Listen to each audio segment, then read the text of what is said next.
money grows on the tree of persistence. Welcome everyone to Freedom Friday Live. My name is Daryl, my insurance guy. Filipino, Filipino, Filipino, Filipino. Hoy pare, pakinggan niyo ako. Ito ng tunay na Pilipino. Galing sa baryo sa pangbato. This has been a challenging year for many people, but everyone is pushing through, and those who are being persistent through the trials and tribulations are starting to see the fruits of their labor. Thank you so much for hosting today's show. Happy Friday. Happy Freedom Friday to you, Daryl. Happy Freedom Friday to you too, my brother. Joining us today live on set, a special guest. So once again, everyone, Daryl, my insurance guy here again, where we help homeowners and business owners be more informed about their insurance, needs in order to make their life that much more, how should I say it, easy when it comes to the insurance world. Now, a lot of people talk about how, man, my auto insurance policy did a wonderful job today, right? But again, we wanted to be a risk advisor to be able to help connect people and help them better understand their coverages so they have a peace of mind when they are away from their home or their business or just on the road with their family. So we are going to be going into talking about our featured speakers today, or featured influencers. And let's transition over to Edward Lago, President and CEO of Our Community Mortgage. Hi, Daryl. Thanks Hey, for Edward, having. thank you for joining us today. Yeah, great having to be here, and thanks for the invite, of course, from Emerson and Ruben. Yeah, feel free. Tell us a little bit more about yourself and the organization. Oh yeah, absolutely. So, good afternoon, everyone. My name is Edward Lago, and I'm thrilled to be here today. I'm the president and CEO of Our Community Mortgage, where we specialize in residential, business, and commercial lending solutions. And I've had over 10 years of experience in the financial services industry, and I firsthand saw how smart financing can transform lives, and whether it's helping individuals buy their dream home or enabling businesses to scale. So just a little background on me. I graduated with a Bachelor of Science in Accounting, graduated in the Philippines, University of San Carlos, and foundation has been crucial in shaping my understanding of financial strategies and decision making. So in addition to my work in mortgage lending, I also serve as the president of the Filipino-American Chamber of Commerce of Arizona, and we're focused on creating opportunities for Filipino-American businesses to thrive, particularly in, especially in different industries. And we also support networking and resources. And another passion of mine is nonprofits. And so founded Our Community Foundation, which we provide financial literacy programs, wellness initiatives, and health resources for underserved communities. And I believe that financial and physical well-being go hand in hand. So I'm committing to helping these individuals achieve both through education and access to wellness resources. Outstanding. Thank you for sharing, Edward. Yeah, you're right. Yeah. Financial literacy is the key for people to be able to take those next steps to helping people reach that financial pinnacle in their life. So that's great that you're doing that. So Yeah. thank you again for your introduction. We'll be transitioning over here to Chris.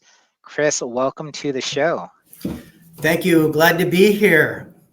Yeah, we're happy to have you. Chris, please feel free to introduce yourself. Give us a rundown of who you are and the problems you solve.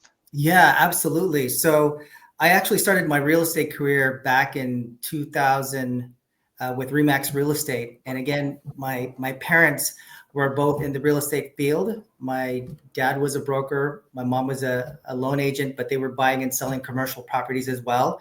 So I grew up around real estate, and I started my real estate career again about 25 years ago. So it's been quite a long time. And I also got my bachelor's degree in organizational management. So combine that with the real estate experience that I have, I've been able to help a lot of investors create more wealth by deferring their capital gains taxes. Because when you sell your investment property, if you sell it outright without doing a 1031 tax deferred exchange, the investor is going to get taxed about 30 to 40% or more. On a $1 million gain, that's about $300,000 to $400,000 in taxes that they have to pay if they don't use a qualified intermediary such as us. We facilitate the 1031 exchange. As soon as they sell their properties, we hold their funds until they find the replacement property so that they can roll it over into the next property. But my goal is to help a lot of investors and educate them on the power of creating wealth through the 1031 tax deferred exchange. Awesome, Chris. Again, thank you for joining us. You're Again, welcome. it's a pleasure to have you guys here. Again, the future of finance for Freedom Friday.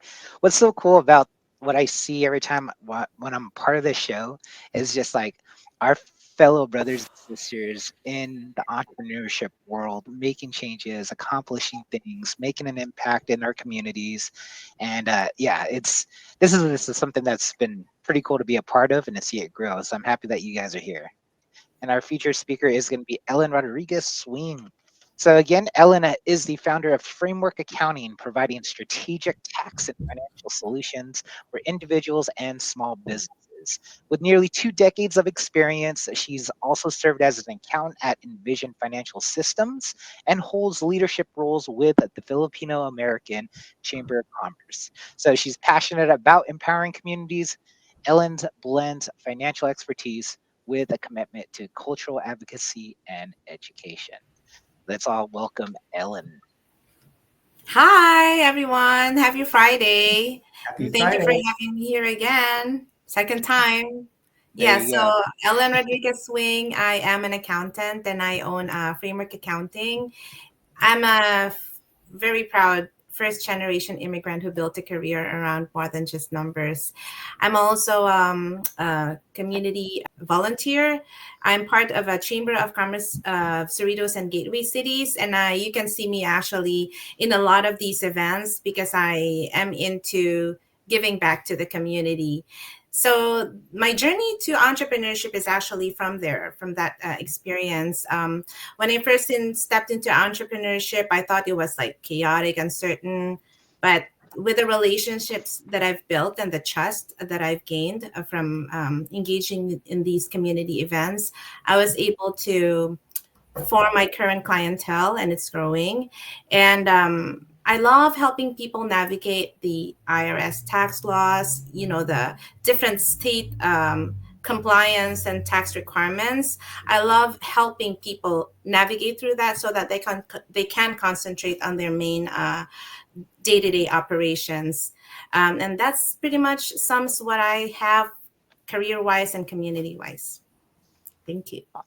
Awesome. Thank you, Ellen, again for joining us. I'm sure with the tax season, well, I'm sure the tax season is still ongoing for you throughout the year with the different, what do you call it? Entities. Structures. Yeah, entity structures. So everyone should always have you as a resource. So we're happy to have you. But I want to kick it off with the first question here for you, Ellen. What was an old belief or mindset about entrepreneurship that you had? Yes. So before, when I first was thinking about entrepreneurship, I honestly thought it was just for the people who had it easy. It was, for an individual like me, especially for an immigrant like me, it was something unpredictable and risky. I needed like a stable job, a stable income, and so I identified entrepreneurship as something that's just inherited from wealth, maybe from existing connections. And as I started to dive into it, I believe with a purpose and with your dedication, something can be a success as far as a business is concerned. So I believe that most people with a vision and a financial head start, those are the ones who can and stay consistent. That's when I just realized it is possible. It is possible to still be an entrepreneur and have a success, even if I don't have the, like the network, because as I've mentioned, I am a first generation immigrant, and also the network, I'm able to realize it's Mhm. something that you can work towards, and it's not as scary for as long as you have that purpose, you have the commitment. Ellen, what was your biggest challenge? What was the biggest challenge for you transitioning into becoming an entrepreneur? Because I know that for a lot of people who work 9 to 5 and they have a stable income, I mean, when I was in real estate, it was 100% commission. So when I transitioned into that, I know it was a big risk, but the risk gave me great rewards. What was your biggest challenge transitioning into being an entrepreneur? Well, the biggest challenge will be, I'd say the network, because you would have to, it is risky because there's a lot of things that are unknown. But if you have your network of clients and people who can mentor you and people who can give you bridge resources, then when you tap into those available to you, then you can realize it's possible to succeed in a business. So that was a challenge before. I was afraid, Yep. but I saw the potential. Just tap into those network and you'll be okay. And when you say network, Ellen, how did you start? Family, friends, like associates? How did you start getting into these networks? What did you do? Yes. Thank you for that question. That actually catapulted me into entrepreneurship. So it's actually a community engagement. I became a part of the leadership of a Filipino-American Chamber of Commerce. And when you're a leader, you're not really required, but you have somehow this this this want to be part of the community, engage with them. And so I've been going to a lot of business networks, a lot of the milestone events for different organizations. And, when you exchange numbers, when you exchange contacts, then the next question there usually is, what do you do for a living? Or what's your job? Or do you have a business? And so with me telling them I'm an accountant, one by one they came to me, they'd reach out to me for help. And I just thought about it, why not make it into a business? Because honestly, I want to be able to transition to something flexible for me, something that's just not, I don't want to be boxed in a 9 to 5 job. I want to be able to expand, to help more, and also freedom for myself, because now I can command my own time. So yeah, the network from the community engagements was what helped me with it. Fantastic. Thank you. Right. Again, if we help people get what they want, they eventually can help us get what we want. Right. Yeah. The focus of serving other individuals. And I think when we can look at things from that perspective, it prevents us from feeling like we're kind of being like this sleazy car salesman when we're coming actually from a direction of serving the other individual. Wonderful. Ellen, I was thinking, so you kind of shared a little bit about your old beliefs. Are there any new beliefs that came into place since being in business or through your journey thus far? Yes, yes. So new belief, right? Entrepreneurship, it's something empowering, because now you have the flexibility, you have the freedom, and you can do a lot more things for the community when you're empowered. So I see my entrepreneurship as something empowering and helping me um, give more to the community. Awesome. It's nice to hear this work that you're doing, because you're all about the community, Ellen. But I was wondering, because I know you mentioned you started with volunteering and helping with the chamber, and later on you started your own business. That's where you grown. But uh, I know you have different goals and things that you want to do for people in your community. But what are these things that you're doing, or what advice are you providing right now? I know you're involved so much within the Cerritos and Gateway cities. Yeah. Well, I make it the priority to keep learning and to be able to give that pass that information back to the community. My end goal here is to have a successful accounting firm, but also put up a nonprofit arm of this accounting. I'm thinking of maybe offering free services or discounted services, or conduct like free workshops, and also free workshops on capital funding and all kinds of financial matters that will help starting business owner. So that's my end goal. That's awesome. I've seen even, a lot of businesses after they get it built up to a level of success, whatever that means for them, which I'm curious for you is, but to then build the nonprofit side of it too, as well, to then continue to serve the community through that way. So curious to know really quick if you could share with us what is your definition of success? Because you said you want to build up your business to a level of success and then build the nonprofit. What does that mean in a nutshell for you? Success for me is doing something that you love, that makes you stay up at night and excited to wake up to do, and it's still giving you money. That's success for me. Awesome. Something that you're excited about, but you're earning money at the same time. Yeah, that's definitely a great answer. What do you now want to continue growing? Your brand, your business?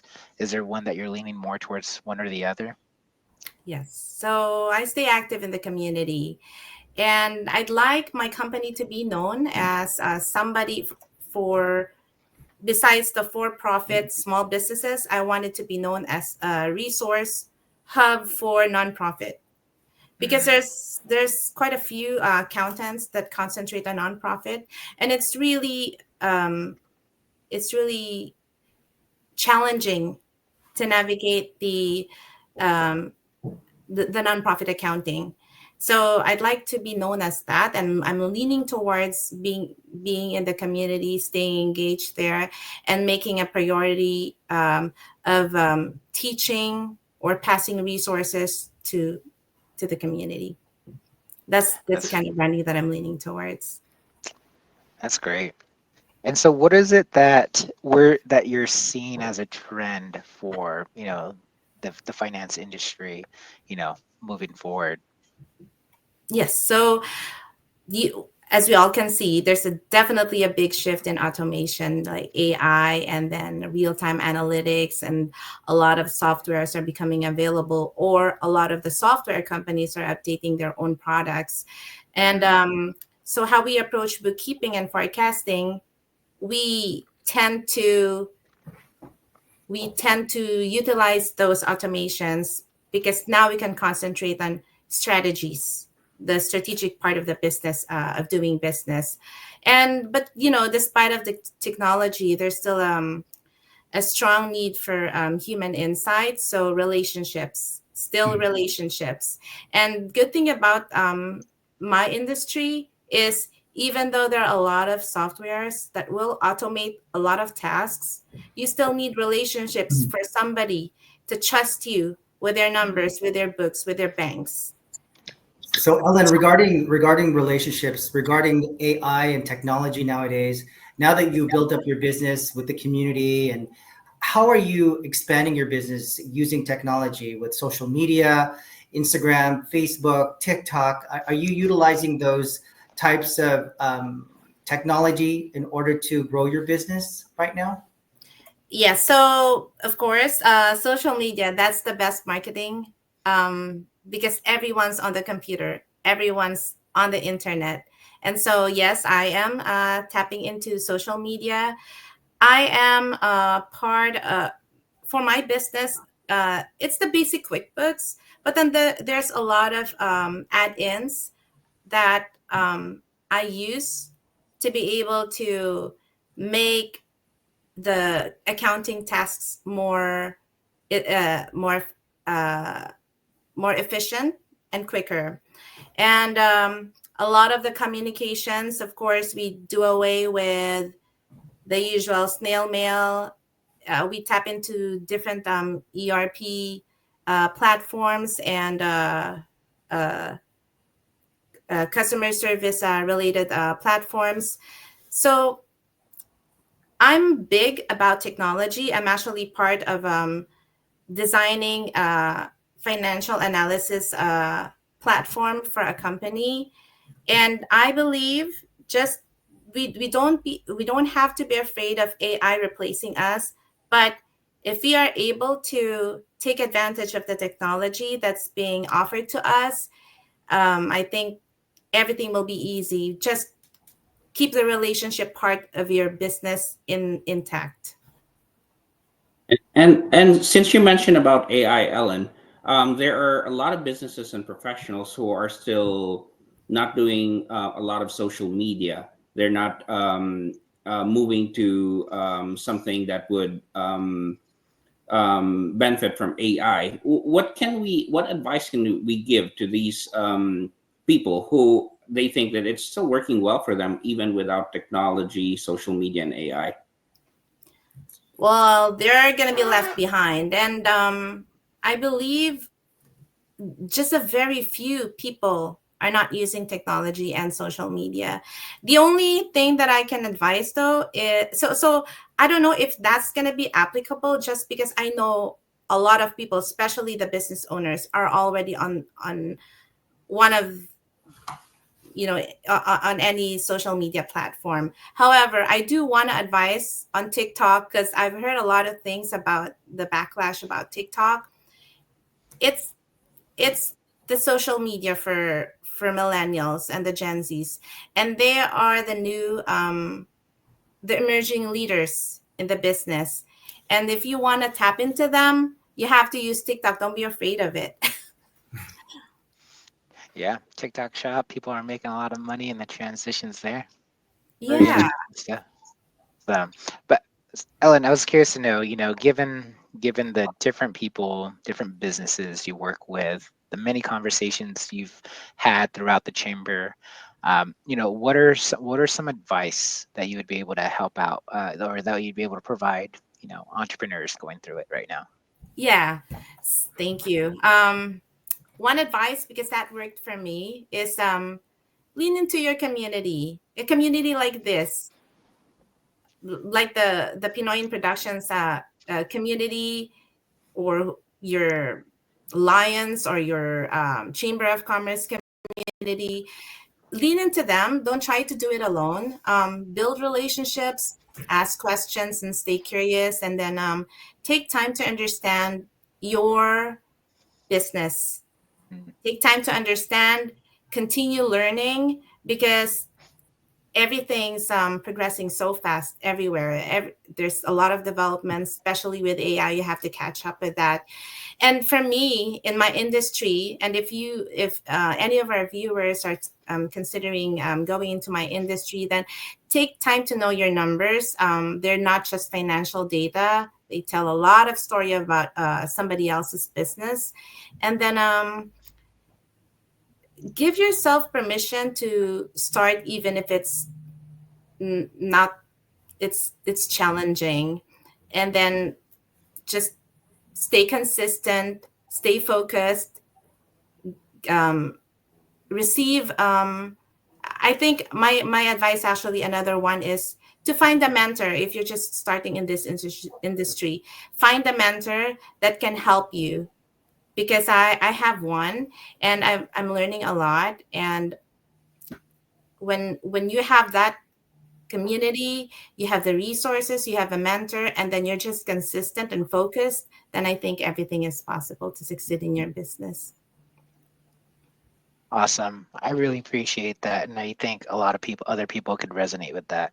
At this time, I want to be able for us to be able to transition over to our Q&A section for Freedom Friday.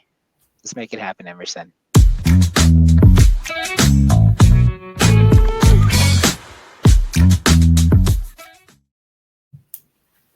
All right.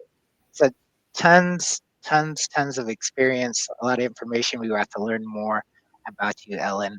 Yeah, any quick comments from you, Chris or Edward, regarding things here? We talked about tech, AI, mentoring, networking. Yep. I think that there's so many opportunities, especially when you're a new entrepreneur, depending upon what field you're in. There's meetup groups, there's Eventbrite, there's so much education out there available where you can do your due diligence and find out if that is the right business for you, or if you definitely want to enter into that field. There's just so much education, so much opportunity to be able to learn about that industry before actually, going in. So I encourage a lot of entrepreneurs, just like Ellen. She's got so much great advice to just go out there and do it. Just go out there and dig deeper and find out if it's really for you, whatever that business is, and just go for it. Yeah, and I think I really like the advice Alan was sharing earlier. This is a great resource here. This show, people are getting educated with certain topics, and of course, experts in certain industries, and also your local organizations that you're involved with. I think it's a good way of giving back to the community or learning more, and uh, you're also able to network and connect. So it's a great thing to always keep in touch.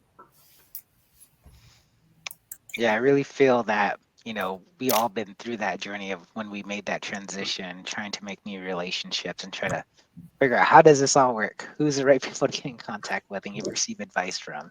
So again, we appreciate the advice and the experience you've shared with us, Ellen.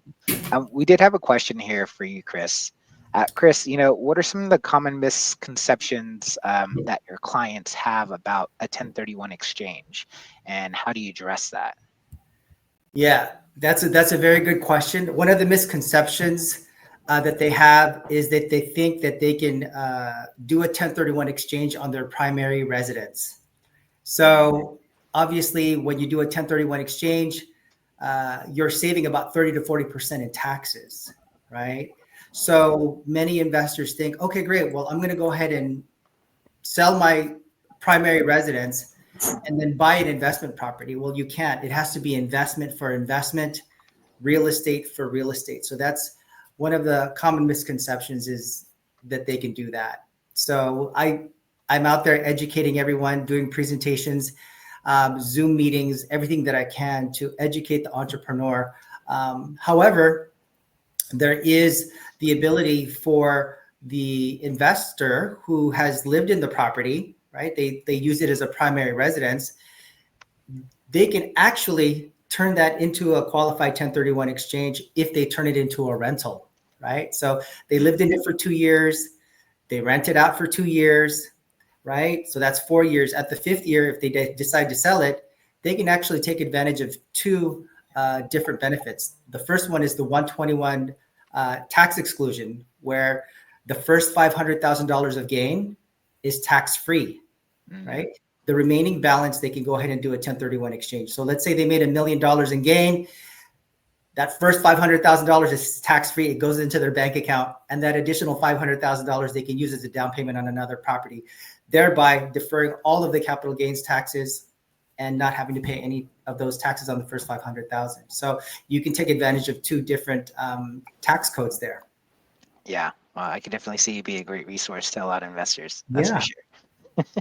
And many of these investors are your typical mom and pop. And when you invest in real estate, you're an entrepreneur. You're building investment properties. You're managing properties. You are, in fact, an entrepreneur. And many of these investors are your typical mom and pop who own maybe one or two. And you start with one, you sell it, you buy two. That two becomes four. That four becomes eight. And then it just goes on and on. And that's the power of the 1031 exchange, where you can build your wealth just by starting with one condo or one house. In 10 or 15 years, you can have an army of them, or you can have commercial property where you're getting, cash flow every month, passive income.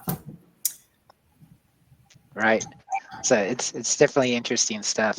So we again, talking about homes and people who may not be ready for a 1031 exchange, and they're just getting started, right? Yeah. So that kind of brings me over to Edward. Edward, with the ever-changing landscape of the mortgage industry, what trends have you observed that significantly impact first-time home buyers, especially within a minority community? Yeah, got it. I think there's a few that I've noticed. There's increase in delinquencies.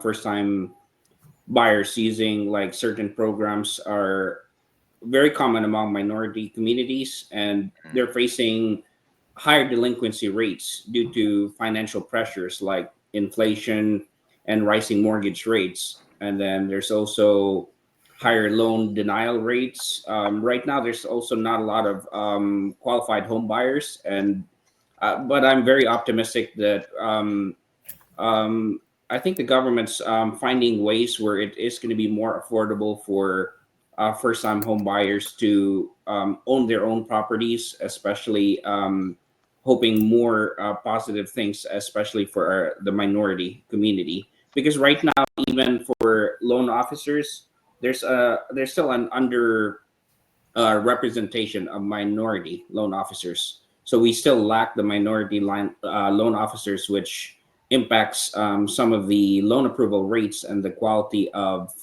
financial guidance for minority borrowers. Mm, gotcha. Yeah. So it definitely sounds like, more representation would definitely help. Again, just through the education process and just for people to be able to better relate and be able to receive that information. So thank you. And, Ellen, question for you. What steps can community organizations take to ensure that their members are equipped to navigate the digital transformation in finance? Mm-hmm. So actually, before I answer that question, I'd like to add a little bit more of what you asked Edward about, and what he addressed about the a lot of delinquencies among the certain subgroups. So fortunately, where the government is really trying to address that gap, and there's a lot of programs that are being offered, either through the local governments or the nonprofit organizations, and the loan officers need to tap into that to be able to help the borrowers more, especially in those affected subgroups. But yeah, your question to me, uh, for community organizations, it's offering a lot of these technical workshops, offer financial literacy workshops, and then partner. I'd suggest partner, and that's what we've been doing. Partner with local companies and banks, and also software companies, because they also have their own programming that help with the trends, and like educating about online payments, automation, cybersecurity.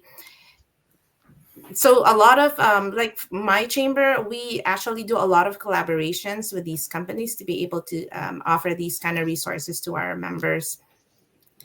And then of course, make digital skills part of every program. So like I said, just tap into whatever technology is available, use that to be able to advance into your whatever purpose you have for your business or your organization.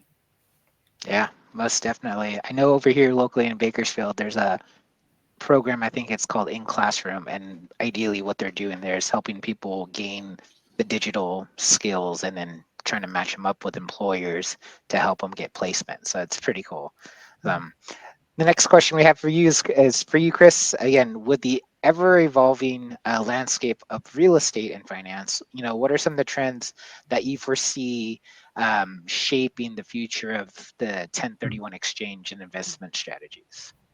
Thank you. That's a very, very good question. So there's actually a couple of things with investors with the 1031 exchange. There is a timeline of when you need to purchase the property. Okay, once you sell the relinquished property, your rental property, you have 180 days total to close on the next property. The first 45 days of that 180 days, you have to identify the property you wish to purchase. But with the low inventory on the market, a lot of investors are fearful that they don't want to sell their property, their investment property, because they may not be able to find anything within that 45-day period. That 45-day period goes by just like that.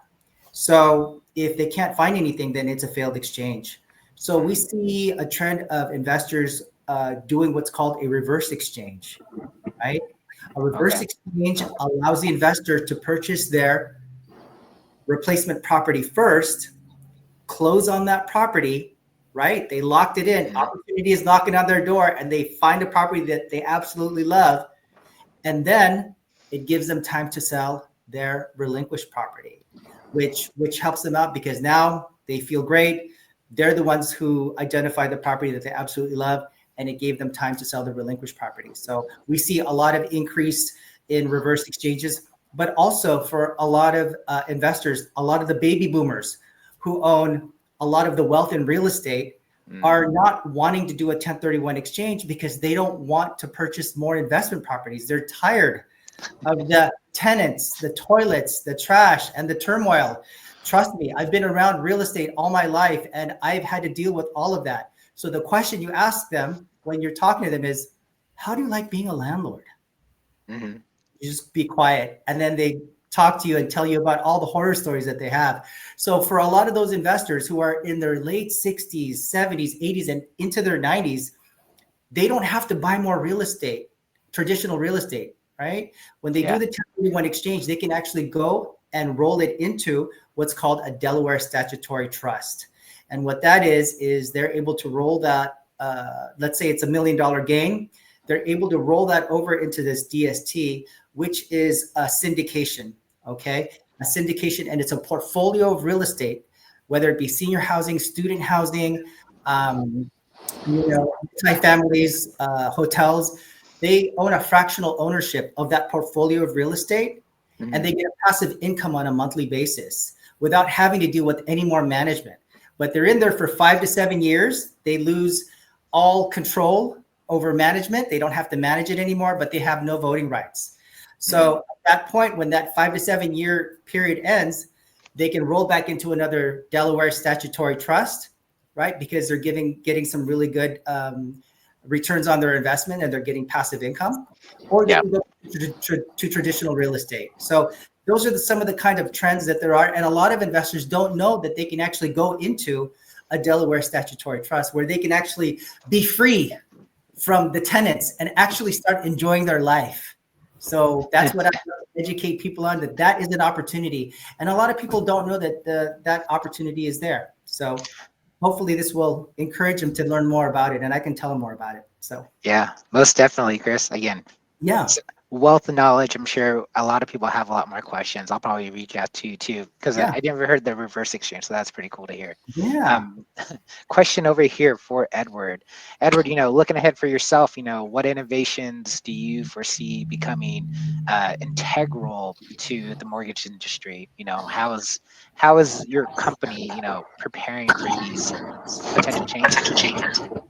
Yeah. So thanks for the question, Daryl. So I think we're a mortgage lender and a broker, so we work a lot with wholesale lenders, like the number one mortgage lender in the country, United Wholesale Mortgage. So we get a lot of updates, changes, and right now we do even have some new things that we're learning. We're getting the industry. Let's say, for example, for our loan officers, you need to learn certain rules or regulations or anything, highlights on the program. It's almost like a chat GPT, and we take advantage and type it down and we get certain answers. Mm. So with this type of change, we need to keep up with the changing environment. This only started a few months ago, and then this time we even for some reason we already even have, and I haven't tried it. We have our partner create an AI who calls for some of our clients for increase or anything like that. So it's just a matter of keeping up with all these changes and making sure that our company is preparing, and we're also making sure our loan officers are equipped and knowledgeable about these changes, and then that way we can apply it for a better and smoother transaction and transition of our clients. Awesome. I think a common theme based on, everyone's response and even hearing from Ellen as well is that, as business owners, we are in this constant, I don't want to say flux, but in this constant movement of change, right? The things that are very consistent are, yeah, foreverly consistent is taxes and death. And now I also want to include growth in that, because it's like we're always adapting to different things that are happening in the market, technology, things like that. So, question for everyone here is, if you guys could instill one advanced financial principle, such as compound growth, taxes, tax strategies, capital efficiencies, into the next generation of professionals, what would it be and why? And we could start with you, Ellen, if you like. Yes, thank you, Daryl. So, as an immigrant accountant, I think it's going to be the capital efficiency. It's the ability to do more with less, and it's coming from my background where resources weren't always abundant. And I've learned that success doesn't come from how much capital you have, how much or how you can, how much time you have, but how wisely you're managing those resources and moving forward. And so for me, capital efficiency is about making intentional decisions and avoiding waste and building sustainable systems. Awesome. Let's transition to you, Edward. How about yourself? Actually, I was thinking of the same thing, capital efficiency, because it would be pretty much the financial principle that I'd like to instill in the next generation. It focuses on maximizing returns from every dollar invested, and whether we're having through smart investment or efficient business operations. Mastering this would allow businesses to grow faster and individuals building wealth and more effectively, of course. Wonderful. And then for you, Chris, how about you? So that's a very good question, and I encourage all the investors actually who have real estate to really look at where their financials are with their cash flow and return on investment for each and every one of their properties, because many of these investors think that they're getting a higher rate of return when they're really not. Especially with the increase in cost of maintenance, the increase of insurance, all of that eats away on all of the cash flow. My mother spent about $125,000 last year to update the roof and all the electrical systems within our 8-unit apartment complex. And that ate up a lot of that cash flow. So I encourage a lot of investors to just sit down with a financial planner or their CPA to go over all the numbers and find out exactly how much of a return on investment they're actually getting, how much cash flow that they're actually getting, and look at other opportunities using a 1031 exchange to increase that return of return. And also start looking at the Delaware statutory trusts, because on average, it's the Delaware statutory trusts do give you a net return of about 4 to 5%. But guess what? No more tenants, no more toilets, no more trash, no more turmoil. You're free from any of those, managing any of that, those things when it comes to real estate. And you don't have any of those headaches. You can be free from that. So I encourage you to just look at all of your properties, do an analysis, and look at all these other opportunities that you can utilize using the 1031 exchange to get you to that freedom, to get you to a higher rate of return and higher cash flow.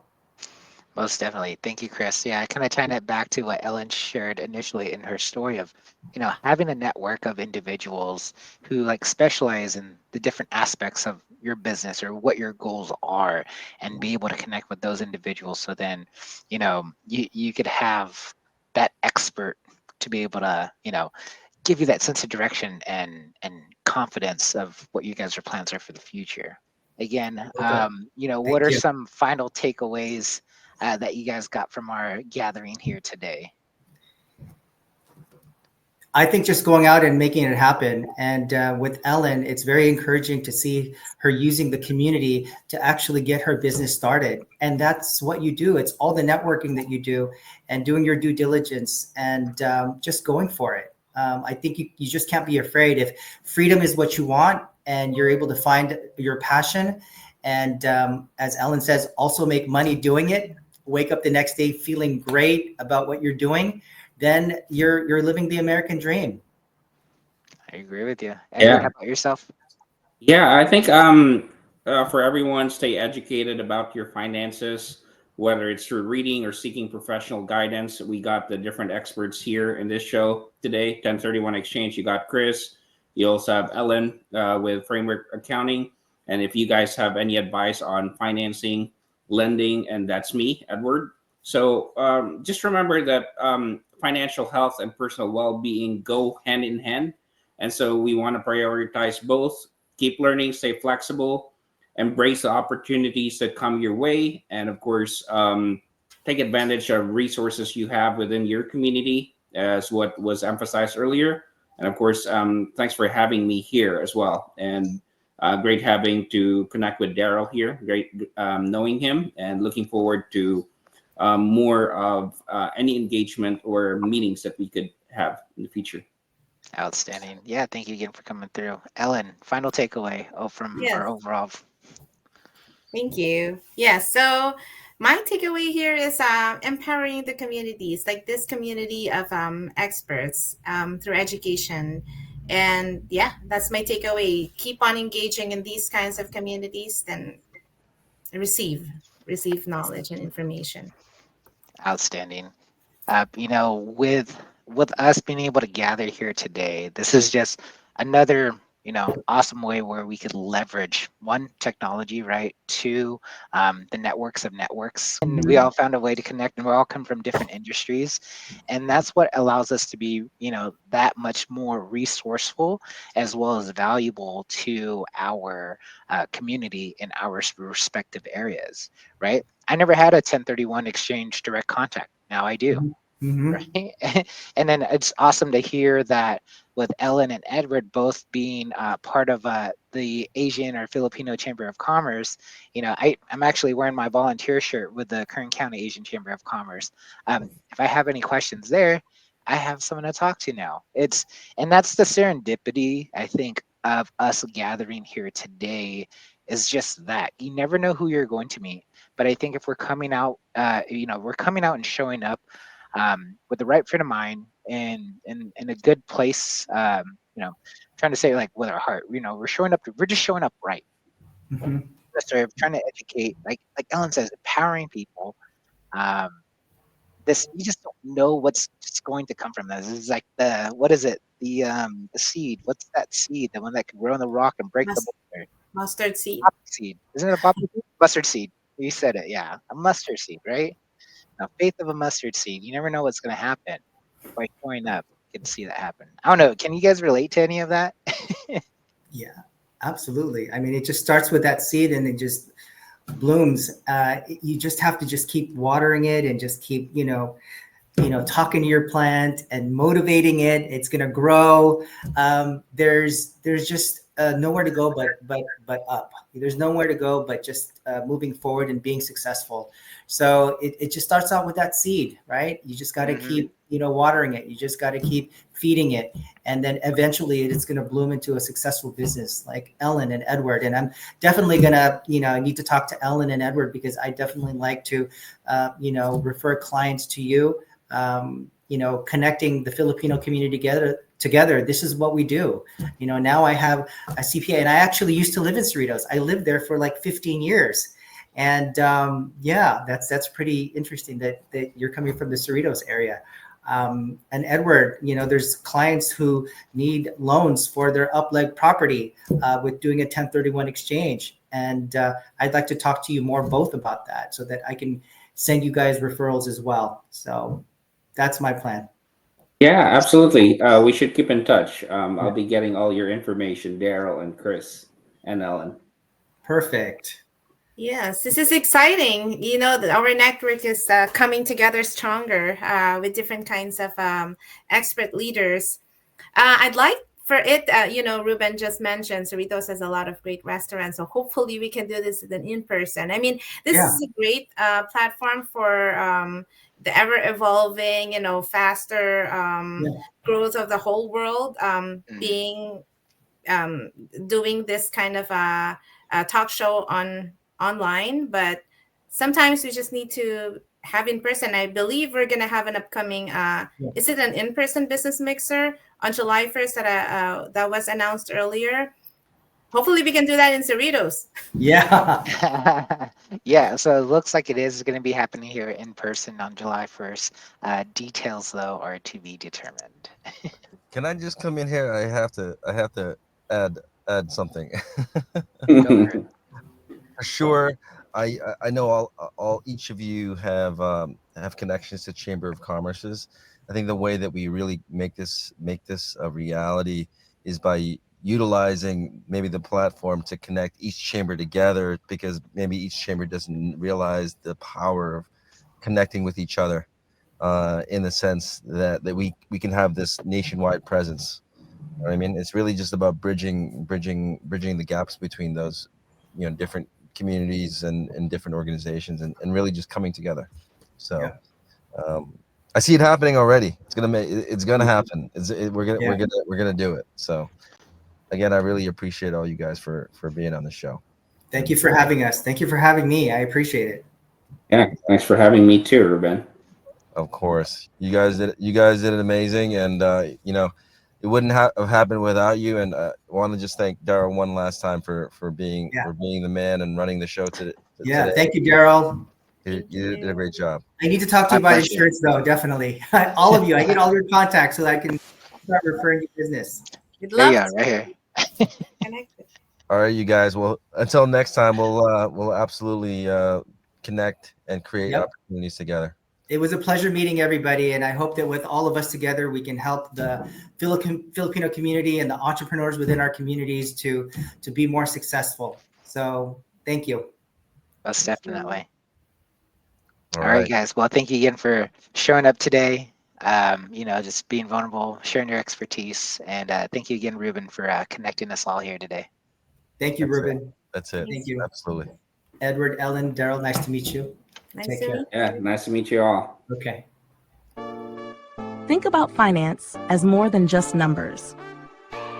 It's a platform where you can learn how to manage money, build wealth, and at the same time, spotlight your brand and share your journey.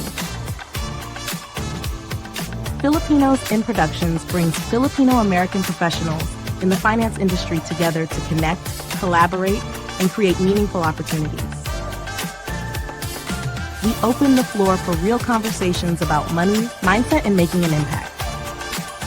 To get connected, call or text 781-399-5433 or email support@filipinosin.com.